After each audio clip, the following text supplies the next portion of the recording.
I saw an ad in the newspapers in the early 1940. RAF wants qualified pilots. I'm an adventurous type by nature, and I wanted to go out, and I wanted to see the world, and I wanted to fly. That was my main really reason. I didn't know much about Hitler or his politics. I knew he was a bad man, and it would be good for us if we fight against him. And the contribution that Sikh airmen make during the Battle of Britain in particular, where every single pilot counts, is a very key contribution. In the summer of 1940, the German Luftwaffe's bombs pummeled Britain's towns and cities in a bid to hammer Britain into submission. Millions of firebombs rained down on the great city of London. In a matter of minutes, more than 1,500 different sections of the city burst into roaring flames. Flames that swiftly merged into the greatest fire in recorded history. Britain sent out a plea for foreign pilots to help defend the country from the threat of Nazi invasion, and Indian fighter pilots were among those who flew to the rescue. One of the first to sign up was a young Sikh moved by the plight of the British people. I took part in the operations against the Germans in Europe.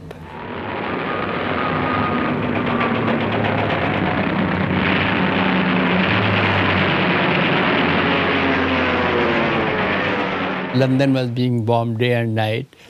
It was almost every day a scene of fire. So then I felt that I was fighting for the right cause. England was alone in 1940, and we had hardly any defense. So that was the time when I started feeling that we have to sort of fight for survival, and that was the reason that I continued to fight for the next 4 or 5 years. Whenever I travelled to Uxbridge from London Central, we had to take the underground Piccadilly line. And I would find the platforms full of people. There was hardly any space even for us to get into the train and come out. Their plight was really pitiable at that stage. So we have to fight to win the peace. Pujji soon found that the combination of a turban and RAF wings made him a popular figure in wartime London. People here had never seen an Air Force officer with a turban, and wherever I went, they felt very sort of obliged. They said, "Oh, you're fighting for us."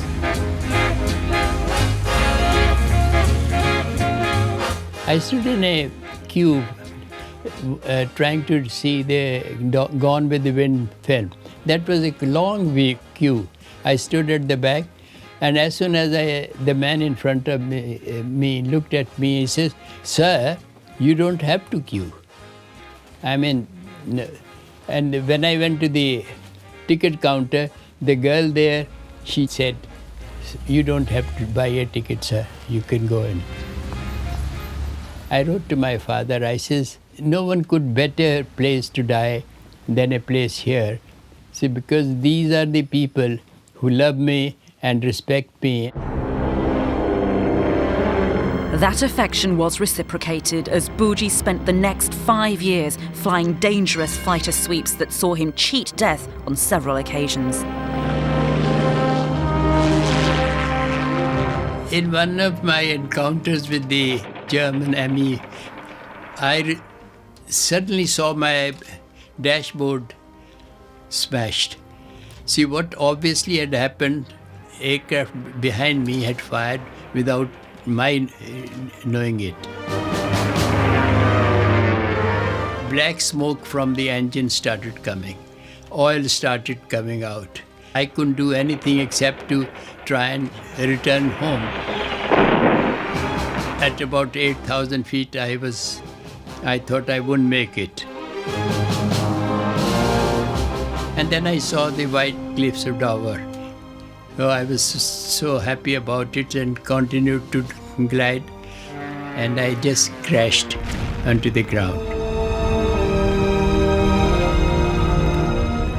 I was dragged out of the aircraft, people saying, "Oh, he's still alive, he's still alive." I could hear them, but I had my eyes closed because of the fire.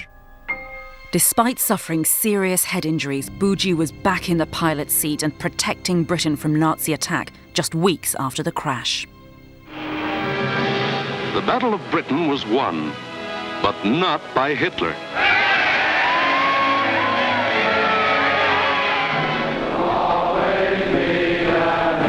Pujji survived being shot down 3 more times, and by the end of the war he'd risen to squadron leader and was awarded the Distinguished Flying Cross Medal for his heroics in the air. One Sikh war hero will sadly no longer be around to bear witness to his role in its past. On the 19th of September of this year, squadron leader Mahinder Singh Pujji, the last known surviving World War II Indian fighter pilot, passed away at the age of 92.